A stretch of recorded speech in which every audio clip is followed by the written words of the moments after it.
Незламний народи найсміливішої країни. Усі наші захисники і захисниці. Сьогоднішній вже 85-й день нашої оборони точно запам'ятається. Я вдячний Сполученим Штатам за схвалення нового пакету підтримки України і демократії в нашому регіоні обсягом у $40 мільярдів.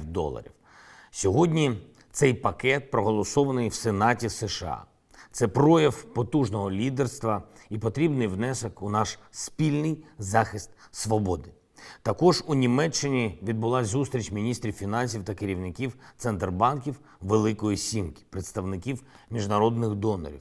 Я завжди кажу дуже відверто, що місячний бюджетний дефіцит в Україні зараз – це $5 мільярдів США. І щоб вистояти у війні за свободу, нам потрібна швидка і достатня фінансова підтримка. І це для партнерів не просто витрати чи подарунок, це їхній внесок у власну безпеку.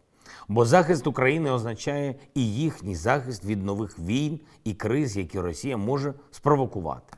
Може, якщо матиме успіх у війні проти України. І тому ми всі разом маємо забезпечити, щоб не було жодного успіху у Росії в агресії проти нашої держави. Ані воєнного, ані економічного, ані будь-якого іншого. Говорив сьогодні з президенткою Єврокомісії Урсулою фон дер Ляєн. Вже особисто подякував їй за макрофінансову допомогу на $9 мільярдів. Цей пакет був запропонований напередодні. Також говорив з прем'єр-міністром Британії Борисом Джонсоном про економічні питання, зокрема про експорт нашої агропродукції та імпорт пального, а також про ситуацію в районах бойових дій та евакуацію з Азовсталі наших героїв. Роблю все, щоб найбільш впливові міжнародні сили були проінформовані і, наскільки це можливо, залучені до порятунку наших військових. Звернувся до студентів українських університетів, і це було особливо звернення. Сподіваюсь, його почують не тільки студенти, бо зараз такий час, коли маємо змогу побудувати таке майбутнє для України, якого дійсно хочемо. Наше майбутнє саме українське, без якихось там застарілих і токсичних речей, які не мають відношення до наших національних потреб і нашого характеру. Україна стала господарем свого життя і має сама визначати, як жити. Загалом у сьогоднішньому спілкуванні взяли участь студенти 25 українських університетів. Географія доволі широка: Київ, Біла Церква, Маріуполь, Чернігів, Харків, Одеса, Львів, Кривий Ріг, Донецьк, Херсон, Франківськ, Горлівка, Дніпро. Не всі університети працюють у своїх містах, деякі переміщені. Але що було приємно і правильно, студенти і ректори впевнені, що Україна переможе і відновить вільне життя на всій території. Були й важливі поточні питання. По-перше, доручив міністру освіти підготувати такі зміни, які дозволять абітурієнтам з усіх тимчасово окупованих територій вступати до українських вишів у спрощеному порядку. По-друге, доручив міністру також вирішити, як забезпечити навчання тих студентів, які на контрактній формі, але при цьому самі з нині окупованих територій. Очевидно, що платити за контрактом на навчання у таких умовах вкрай складно. Держава має допомогти.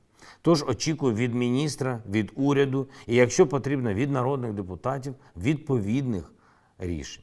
Говорили зі студентами і про післявоєнну відбудову, і про те, як гарантувати безпеку нашій державі на десятиліття вперед. Збройні сили України продовжують просуватися у звільненні Харківщини. Але на Донбасі окупанти намагаються ще більше посилити тиск.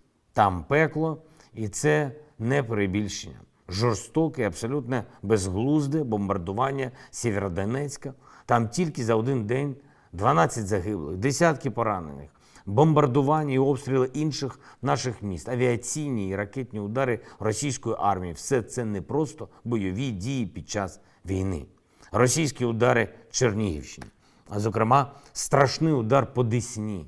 Там продовжується розбір завалів, багато загиблих, постійні удари по Одеській області, по містам центральної України, повністю зруйнований Донбас. Все це не має і не може мати жодного військового пояснення для Росії. Це свідоме і злочинне намагання вбити якнайбільшу кількість українців. зруйнувати якнайбільше житлових будинків, соціальних об'єктів, підприємств. Це те, що отримає кваліфікацію геноциду українського народу і за що окупанти точно постануть перед правосуддям. Перший судовий процес в Україні проти російського воєнного злочинця вже розпочався, а завершиться це повним відновленням справедливості в рамках вже міжнародного трибуналу. Впевнений в цьому. Ми знайдемо і притягнемо до відповідальності усіх, хто віддає злочинні накази і виконує їх. Підписав сьогодні укази про нагородження наших героїв. 210 військовослужбовців Збройних сил України відзначені державними нагородами, з них 48 посмертно. Звання Героя України присвоєно капітану Сергію Пархоменку, командиру авіаційної ланки 299-ї бригади тактичної авіації, посмертно. Вічна пам'ять усім, хто віддав життя за Україну. Вічна слава кожному і кожній, хто бореться за незалежність. Слава Україні!